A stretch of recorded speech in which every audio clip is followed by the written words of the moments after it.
Okay, I'm under the car. You can get a better look at everything. You know, again, here's the oil cooler. Hopefully you're picking all this up. And the lines just run back. Side of the oil pan, down the frame, into the block. You know, just the stock lines are like pressed in. You couldn't do much with them. They're aluminum, so we just drilled and tapped it and put 90s up there and used regular hydraulic hose. That's a CTSV oil pan, stock CTSV oil filter.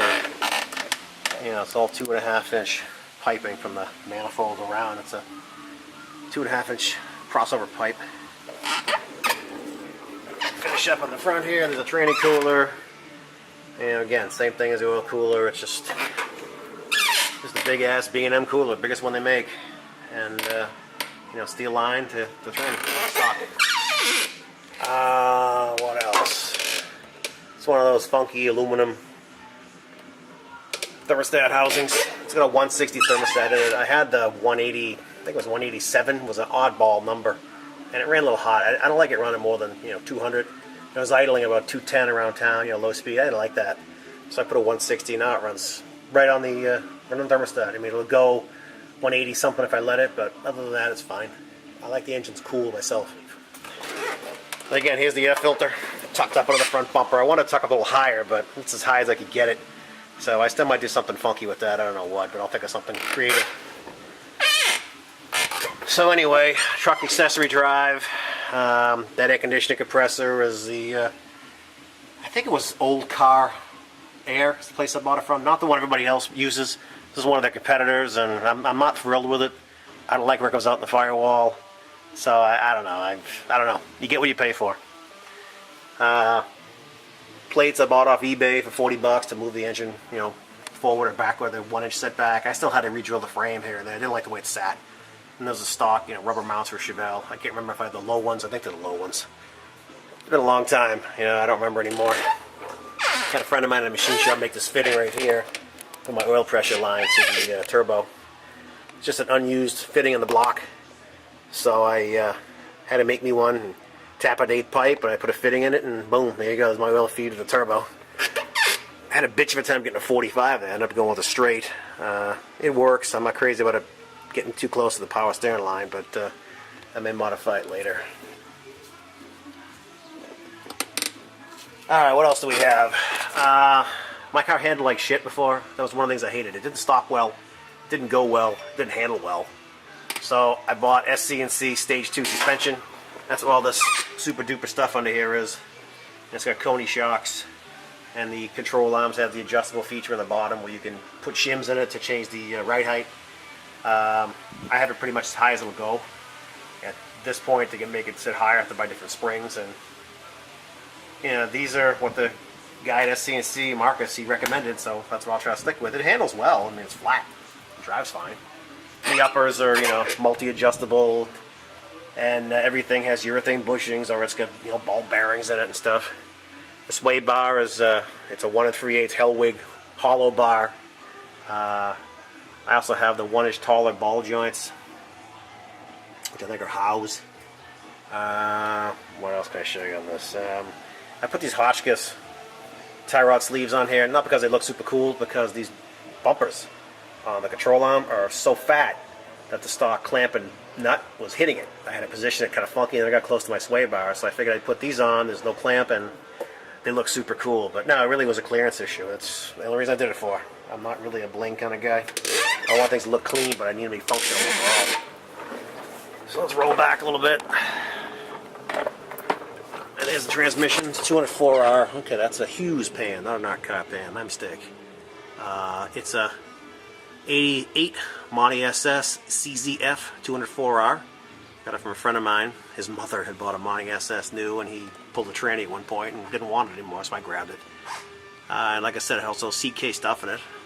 It's just okay. I'm not thrilled with it. I mean, nothing against CK. Their stuff is great, and they try to help me. It shifts too late on the 2.3. I don't like it. It's a late 2.3, so I'm playing with that still. But it's getting there. I'm kind of proud of this thing, even though a lot of people think it's just bullshit. The converter dust cover. that is a 204 hour tranny, and to clear my crossover pipe, most 204 hour converter covers are plastic. I couldn't use that, I would have melted it. I don't want to leave it open because it looks unfinished and shitty, and it just looks unsightly. So we made this in my shop. My friend Paul, he made this. It took a lot of finagling to make this thing fit right, and it can clear the pipe and bolt up to the tranny and clear everything. It's open in the back, as you can see. I didn't bother finishing that part. Man, it does what I want it to do. It keeps shit out of the front seal of the tranny. It blocks the heat away from the converter, and it keeps the plastic cover from melting if I had one. So that's why I have that, which is pretty cool. And the converter is a 10-inch PATS lock-up 3000 stall, and it is all of 3000 stall. It's actually a little bit too loose for me. I wish it was a 25. It's sloshy. I mean, it still breaks second gear loose when you get on and stuff like that. It feels a little slippery. I don't like it, but whatever. It's in there now. I'm stuck with it. Moving down, I guess I should show you I'll show you the exhaust. The exhaust, again, that's a 3.5-inch downpipe, 4-inch that turns to 3.5. It's really hard to find some kind of a ball coupling for pipe that big. So this is a 4-inch ball coupling for, I think it's like for a cab over a truck. And we just made the flanges to bolt it together. So it's a 4-inch coupling, it's a 4-inch flex pipe. There's a dump we put in it right there. And this actually is my old exhaust, 2.5-inch. I think it was a pipes exhaust. We made a Y pipe. And it uses Walker, what are these things? I think they're bullets. Just to shut it up. With the old engine I had, it was loud. I like quiet cars. I don't like them drony. So this makes it nice and quiet. And those are Walker Quiet Flow stainless steel mufflers, guaranteed for life. They're not super cheap, but they're not super expensive either. And the tailpipes, it's just mandrel bent stuff, 2.5-inch all the way out. So it's 4-inch off the turbo, 3.5 down the frame rail, 4-inch coupling, 4-inch bellows pipe. That is, I think, actually 3.5-inch for the Y, and it's all 2.5. And it's nice and quiet. I love it. I like it's nice and quiet. I went to my friend's shop for a car show, and his buddy said, "I didn't even hear you come in," which is the way I like it. I like it quiet. Custom drive shafts, blah, blah, blah. Anybody has them made anywhere. No big deal. Let's see. Okay. My stock frame was old and flimsy and rusty, and I didn't like it. And I figured I'm going to do all this crap to my car. I'm going to go for broke and do everything to it. So, pull the body off the frame. I bought a hard top frame. It's all I could find locally. I know convertibles are boxed. I know all that stuff. I've been doing this a long time. I know. So I bought a hard top frame. It was in really nice shape, and we boxed it at my shop. That is all plate. I think it's 1/8-inch plate we put in to box it. And obviously, when you box it, you got to figure out where you're going to mount your cross member. None of the stock ones lent themselves easily to fitting, so we made one. I made this trough right here because right now I have a 204-hour transmission, but this engine came with a 4L80E, which I may get rebuilt and use that eventually. So I have a provision in here to mount a 4L80. There's extra bolt holes, or I can put whatever I want in this thing. Anything will fit. You got plenty of room to slide it. But it's a, it's a tubing cross member. It's a kit we bought and made it fit. We had to rebend it. A couple mount the exhaust on there. And that's the energy suspension, rubber mount, not rubber, urethane mount rather. It's pretty cool, pretty trick. And again, it has different bolt holes in it for, different trannies. So it'll do whatever I want it to do. Hope that came out right. I had to turn the camera. What else? Let's see, what else? The huge pan. I mean, the frame again, it's got, we put gussets. I was trying to go crazy with it, make it really handle well, make it stiff. So gussets we put in right here, 2 of those to box in. I try to pick any place that was a flex point and box it in. So it's boxed in right there. And the same on the other side. And then inside here, you can't really see them anymore, but inside the frame, we didn't just put plate up here. We actually put supports inside, every 8 inches. Just so the frame couldn't, crumple up when you put a jack under it and try to jack it up. You ever see it bend? I hate that. So we boxed it and also reinforced it inside. And then at the back, we again put gussets right here. I mean, some of this stuff is probably overkill. You don't need. I'm sure I'll never take advantage of all this crap. You know, I saw it in a couple of books I was reading, and I said, what the hell, we're here, might as well do it. So, it's got it now. So, the good news is when I jack the car up now, you know, the door gaps don't change. You know, you can jack up the right rear from the right front. You know what I mean? It's that stiff. Whereas before, it was like spaghetti. Now it's awesome. It's very stiff. It's got urethane body mounts. It rides a little stiff, but it's not terrible. And again, it handles great. It handles really well, so I'm happy with that. I'll slide out of here. And, you know, and again, some Coney shocks all around, and it's got the late model brakes, the aluminum calipers. It's a Hellwig 1 3/8 hollow bar in the back. That is a 391 Olds 12 bolt posi, and this is a, to me, ultra rare one. This is a 68 442 31 spline with a heavy duty posi carrier. I found it on Craigslist. Guy a couple of towns over had it. He said it was a 411. I checked it out. It's Richmond 391s. Just as good to me. So it's got tons of bottom end zip. I know the turbo car, usually you run a lower numerical gear than that, but you know, I had it, I threw it in. I have a bunch of rear axles on my shelf at work. I can put whatever I want in this thing, but I want to try this one first, so I just threw it in. And Oldsmobile guys, you know, you'll realize it has 4-wheel disc, and these don't have C-clips. They have bolt-in, you know, axles. So you have to do a little spacing to get that just right, to get the caliper mounts to fit just right. So a little bit involved, but you know, not a big deal. If I can do it, anybody can do it. And the low control arms in the rear are again part of the SC&C package. I think they're BMR, and they have spherical rod ends in them, front and rear, instead of having urethane. The uppers, I'm trying to think what they have. They have urethane at the axle, and they call them roto joints. That's what they are. They're spherical rod ends basically, but they're called roto joints. If you look, you can see it. That's actually a ball bearing and snap rings and all that stuff in there, which is really cool.